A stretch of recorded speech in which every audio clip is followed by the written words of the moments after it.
selamat datang kembali di Mikropod, Mikrobiologi Podcast.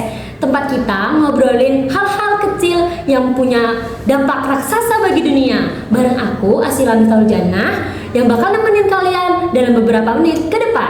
Jadi teman-teman, gimana kabar kalian hari ini? Alhamdulillah baik. Oke, semoga lagi penuh energi ya. Karena hari ini aku mau ngajak kalian membahas dua isu paling seksi sekaligus krusial di dunia saat ini. Kira-kira apa sih itu? Apa kalian sudah tahu? Apa ya? Oke, jadi yang akan kita bahas pada podcast kali ini yaitu energi terbarukan dan ketahanan pangan. Jadi kalau dengar-dengar kata krisis energi fosil atau ancaman kelangkaan pangan rasanya ngeri-ngeri sedep gitu ya. Tapi tenang, di podcast ini kita nggak bakal tebar ketakutan. Justru kita mau kenalan sama pahlawan super kita di masa depan. Ukurannya mikroskopis, nggak kelihatan dengan mata telanjang, tapi kemampuannya ajaib banget loh. Siapa lagi kalau bukan para mikroba industri. Jadi di sini aku nggak sendirian di studio kali ini. Sudah hadir beberapa narasumber ahli yang siap mengupas tuntas bagaimana mikroba industri bisa menjadi solusi di masa depan kita. Langsung saja kita sapa para ahli kita hari ini. Halo semuanya.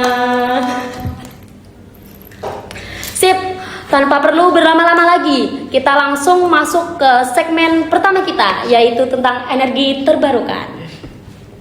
Jadi, untuk pertama ini, saya ingin ke narasumber pertama, yaitu membahas tentang pengantar dan peran mikroba kita terlebih dahulu, agar kita menjadi tahu apa sih peran mikroba dalam ketahanan pangan dan energi terbarukan.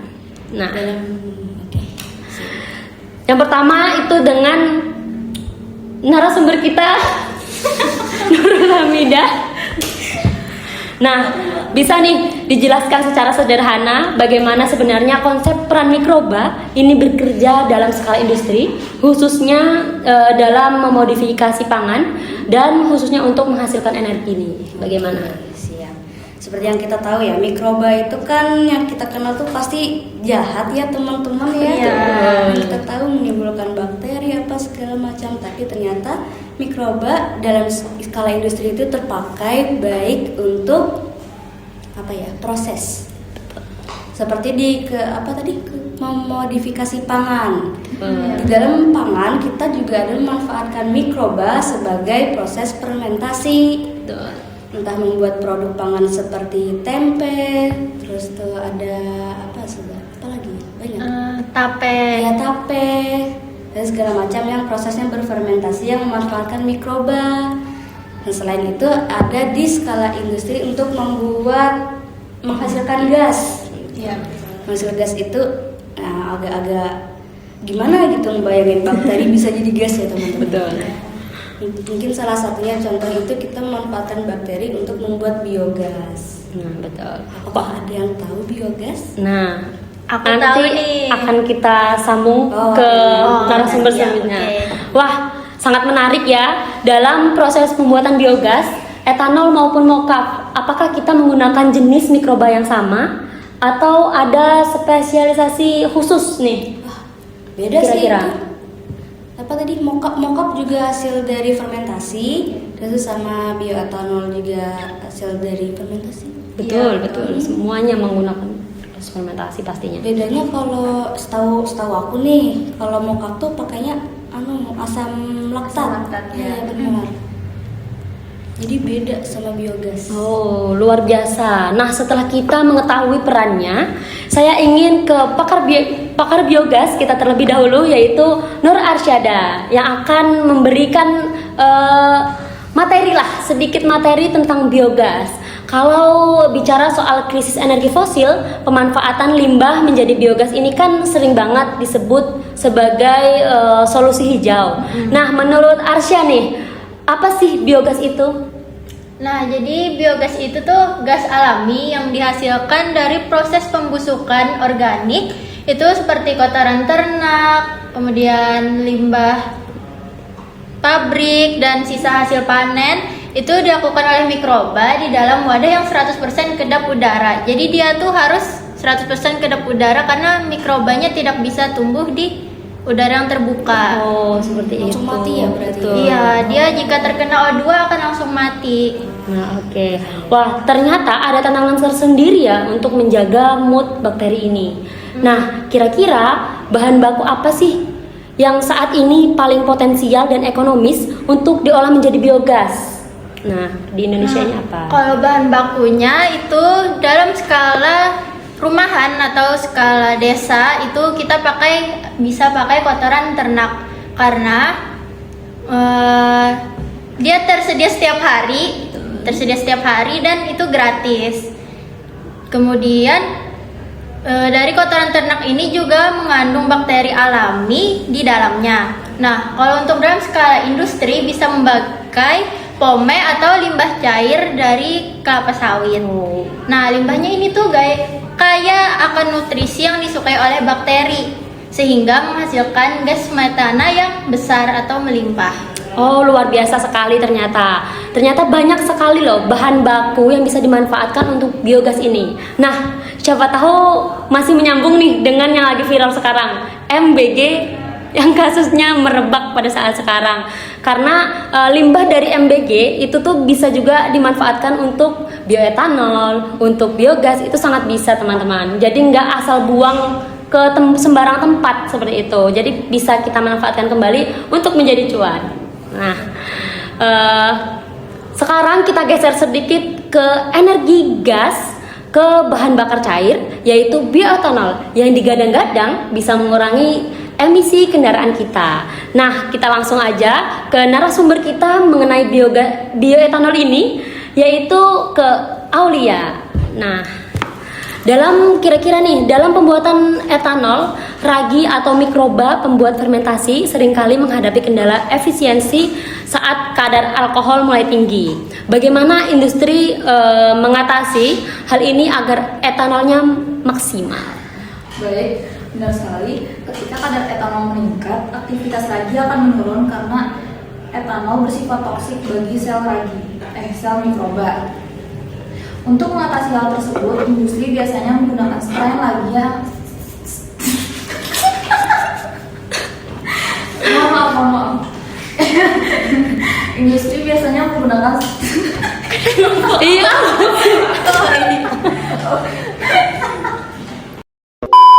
Baik, saya ulang lagi. Industri biasanya menggunakan strain ragi yang lebih tahan terhadap alkohol, mengontrol suhu dan pH fermentasi agar tetap optimal, serta memastikan ketersediaan nutrisi bagi mikroba selama proses berlangsung. Selain itu, beberapa industri menerapkan teknologi fermentasi bertahap atau fermentasi berkelanjutan sehingga konsentrasi etanol tidak langsung terlalu tinggi dalam satu waktu. Wah, ternyata luar biasa sekali. Melihat tren kendaraan masa depan, sebenarnya seberapa siap industri bioetanol kita menyuplai bahan bakar nabati dalam skala masif seperti itu?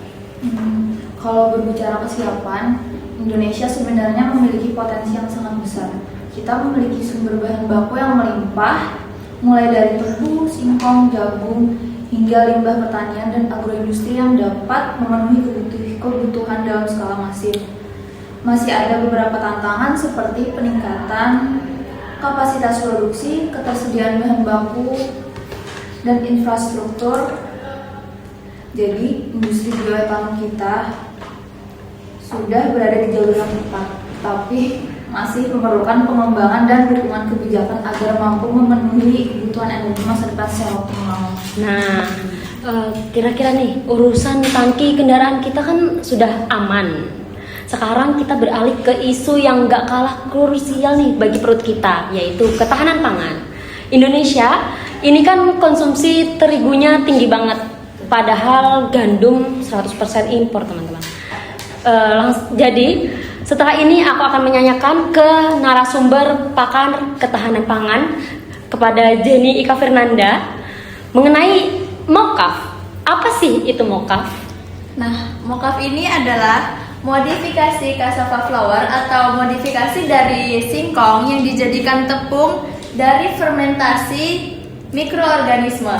Nah, fermentasinya ini menggunakan mikroorganisme yaitu bakteri asam laktat. Nah, dari fermentasi ini si bakteri asam laktatnya ini mampu menghasilkan tepung yang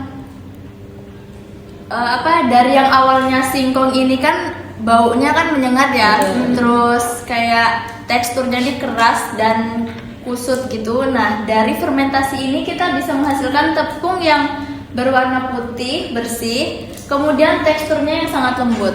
Seperti itu. Oke. Mocaf ini digadang-gadang sebagai penyelamat ketahanan pangan pada impor gandum.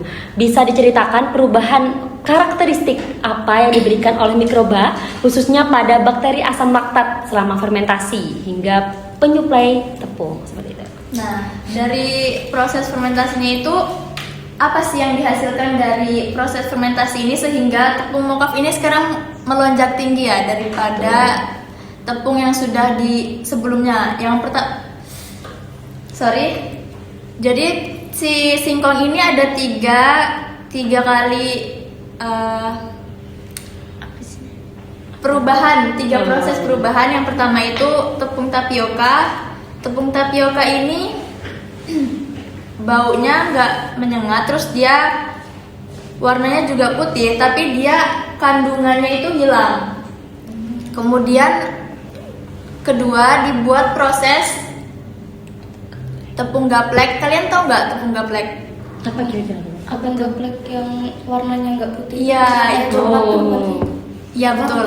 Ya. Jadi kan kayak yang kedua ini kan banyak kekurangannya. Nah, kekurangannya ya. Nah, terus sekarang diciptakan tepung mocaf ini yang dari fermentasi bakteri asam laktat tadi menjadikan tepung ini tadi mempunyai keunggulan free gluten, kemudian warnanya putih dan baunya tidak ada lagi seperti itu.